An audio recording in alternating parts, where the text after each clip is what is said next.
Welcome to a mini episode of Doctor Who, The Unwokening. Let's get right to it. Bowlestrek recently brought to attention an article from Bleeding Cool. The link is in the description.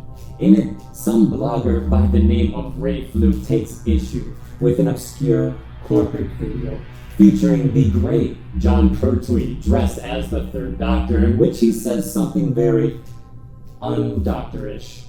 The video in question is an intercompany presentation meant to inform employees of the next corporate strategy. It's mostly pretty dry stuff, with Pertwee materializing brochures and other various corporate accoutrements. But then Pertwee says this. Doctor, before you go, one question. Yes? Where in the galaxy is Sanusi? Show us and I'll tell you.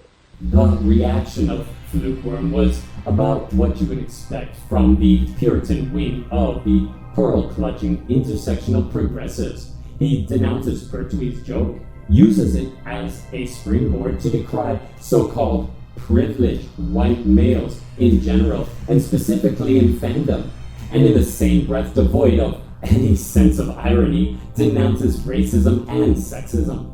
And in an act of supreme delusion, he seemingly then elevates himself to the status of Messiah sans merci, declaring, "All the racist and raging misogynists will look up and shout, 'Save us!' And I'll look down and whisper, 'New phone? Who dis?'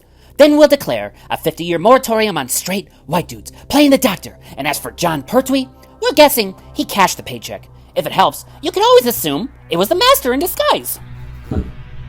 What can you say in the face of such unmitigated arrogance, coupled with a complete lack of self-awareness and totally unearned moral superiority? Seriously, the motto of Fluke, perhaps the entire woke generation, must be, if I have seen further than others, it is by standing on the shoulders of giants and then taking a big, steaming dump on their head. The wokeified truly believe that morality is something they invented, and everything that came before it is unforgivably wanting, no matter the situation. And even if you accept the wokenness, it represents the most evolved summit of morality, which it does not. To apply today's standard, the past is a bit like condemning the third grader for doing simple arithmetic, for not knowing calculus. First of all, what Fluke fails to point out is that this video was not meant for public consumption. It was by no means approved by the BBC, as if it were Doctor Who canon, much like in the same way that nude photos of Katie Manning posing with a Dalek were not condoned by the BBC. There is a difference between something that is said at close quarters as opposed to words that are said to the public.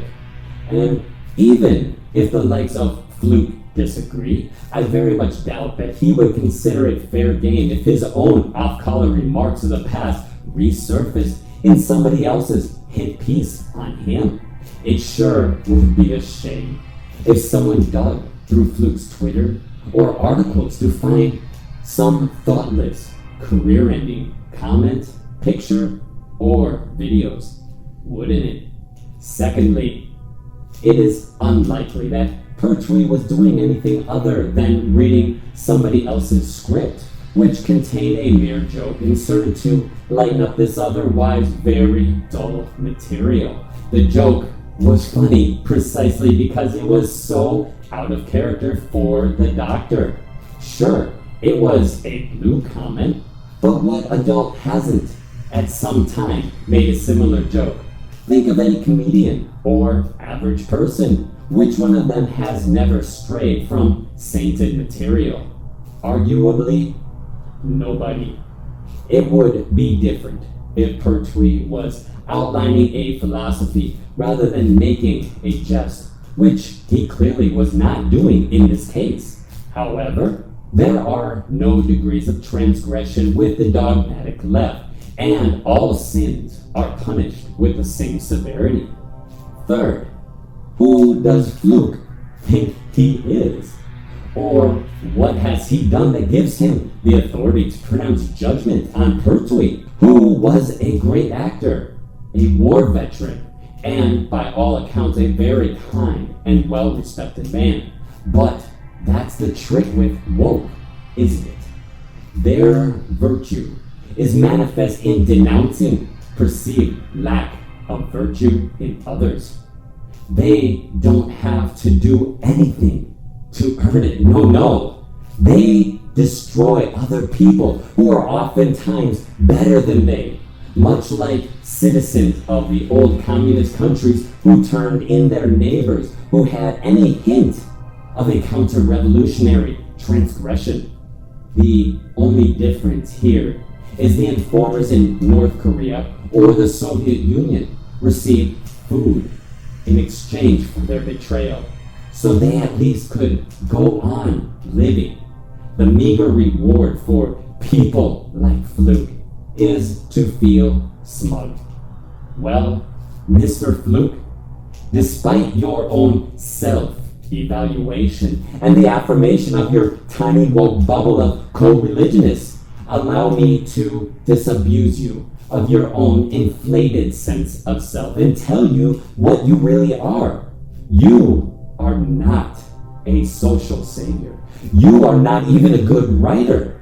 What you are is merely a small man working for a small publication, and the sum totals of your life's labor, once you ultimately shuffle off this mortal coil, will unlikely amount to the smallest fraction of greatness that was and is John Pertwee.